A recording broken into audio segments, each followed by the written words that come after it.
So Tissot have hit a home run with the PRX in recent years. It's been an absolute smash hit success. The watch community have completely embraced it, of one of their own, and it's obviously massively popular further afield as well. Now today I'm going to be reviewing the Tiffany Dial, but in all honesty Tissot just referred to it as a light green dial.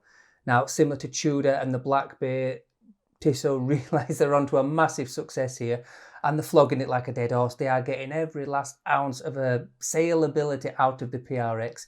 They've got the quartz versions, they've got the automatic versions, they've got the chrono versions, and the expansion of the PRX line is getting bigger and bigger. Now, when Rolex released their Oyster Perpetual Tiffany Dial a few years ago, all hell broke loose.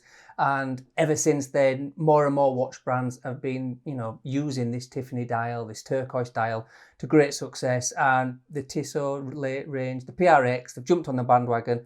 And to be honest, guys, it's even better in person.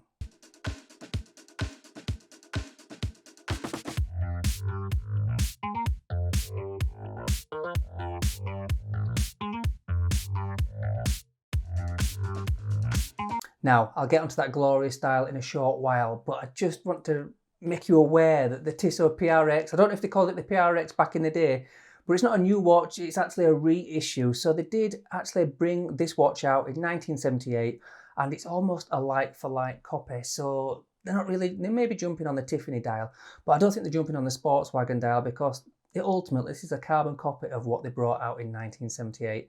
Granted, it looks similar to a lot more expensive watches that are out on the market, but as Tissot has once explained to me, they are the gateway to luxury watches. Not quite a massively luxury watch, but if you're going to take that next step from a fashion brand or a quartz watch that you may have, then Tissot is the next step up, and they've got a great range, but the PRX is just a different level. Now, I just want to highlight the webpage to you. It's pretty glossy. They are, with their marketing, they're harking back to the 1970s, fair enough.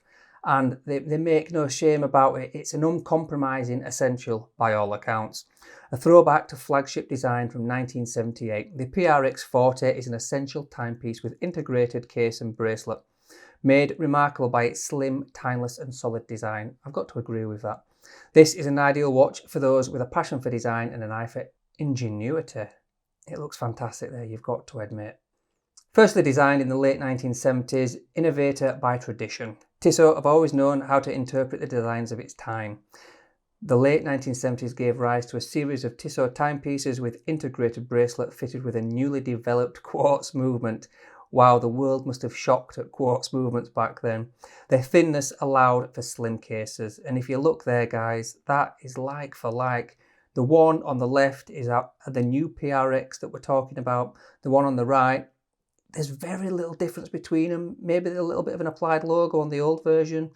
But yeah, nigh on identical, which is pretty cool really. So it is a reissue from the 70s, and let's get into the review. And you can't go any further than that awesome, awesome dial. Now, when you look at it in marketing pictures, when you look at it online, even when I got it delivered, it took me a second. But it's not just a matte finish, it is actually got a grain finish to the dial, and it is just outstanding. When you catch the light just right, it's got real character, real depth, real quality to it actually. So for me, it's just put it in perspective guys, this is a watch under £300, so you're getting awesome quality, awesome looks, and that dial is just to die for. Whether you're going to get on board with a Tiffany dial, I don't know. It's a hot property dial. It's very fashionable, it's very in, it's very summer if you want my opinion. So ultimately, can I see myself wearing this in winter? I'm not sure I can. Pathetic as that sounds, I know. The date wheel is at 3 o'clock and it's not the end of the world, but the colour of the date wheel is white with black printing. The black printing I can obviously get on board with because that's what's on the dial already. But yeah, that white, it would have been nice if it tied in to be turquoise, but ultimately it's not end of the world because you're not buying this watch because it has a date feature. Now the markers are extremely slender, extremely thin. There are every 5-minute alternatives, and there is some loom in there. The loom on the hands is decent as you can see, but the loom within the markers, because they are so thin, is almost non-existent.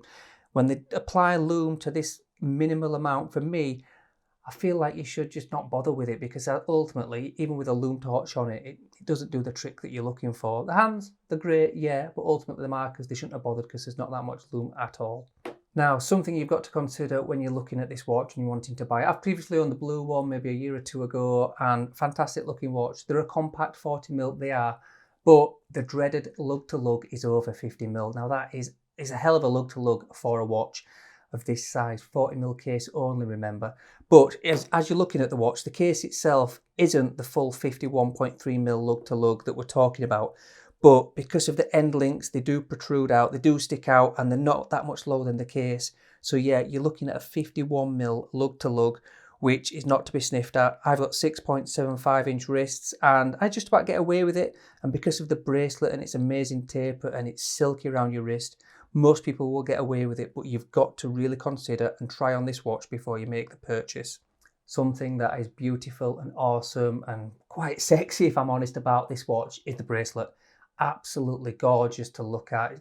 Different gravy for a watch of £300, there is no denying of that.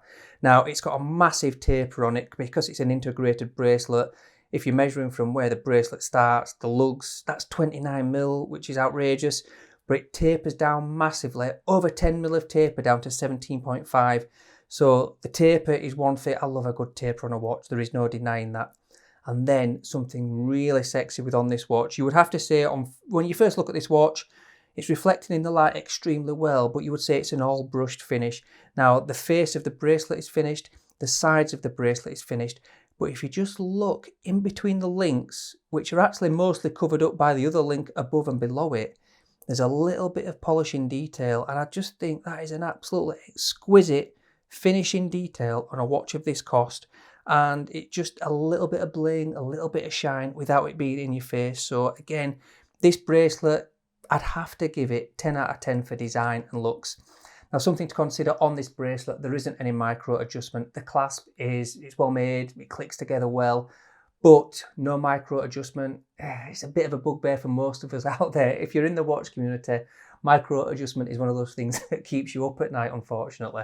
Now, this watch is an integrated sports watch. The bracelet is all about, you know, that 70s vibe, that cool look. You don't ever want to take it off the bracelet. Not really. But it has got a quick release system, and I know Tissot do offer alternative strap systems on there, and a company called D-Lugs, they're doing aftermarket straps now, which are going to be really good quality. You've got the rubber version, the leather version, but for me, I think you've got to keep this on the bracelet. I think taking a bracelet away from most watches takes a massive chunk of the aura, the look, the feel of that watch. But especially on a watch like this, I think you've got to keep it on the bracelet because it's just so goddamn good. So the wearability of this watch is, apart from that lug to lug, which it could be a bugbear for most people, not most people, some people out there, 51.3mm, a bit of a bugbear, not for everybody, certainly. But the wearability of this watch, because it is incredibly thin, it's just such a comfy, good looking, easy to wear watch. For, I'd say, just about every wrist size out there, if you like this watch, I think you'll get away with it ultimately. And it's such a thin, compact case. And on top of that, the appearance of the case is even thinner than it actually is, because the case back does protrude out, but that would say nestled on your wrist, and then all you would see is the thinner part of the case. So it's an extremely thin case, 10.5mm thick, but the appearance of it would at least be about 7 or 8mm. So a really, really wearable, good looking, gorgeous looking watch, to be all fairness. Now, we're talking about an all brush watch. 90% of this watch is brushed, but the bezel isn't. It's all high polish, mirror finish, and it just gives that little bit of extra bling. It looks fantastic, in all honesty. And I think it was brushed. I think it would make the watch too matted, too dulled down. So that little bit of shine on the bezel and the little bit between the bracelets, for me, is a really, really perfect mix, really. It's just an all day, everyday, great looking watch. So, as we call it in Yorkshire, a Tissot PRX, cracking looking watches. They're top notch, I tell you that much, lad. And they've been great success. Go on Instagram, look at all the watch community. They're raving about the PRX. For the money, £295 for the quart version. It's nothing. It isn't really. It's micro brand money, and you're getting a well-established brand that's been around for hundreds of years. And the automatic version is £595.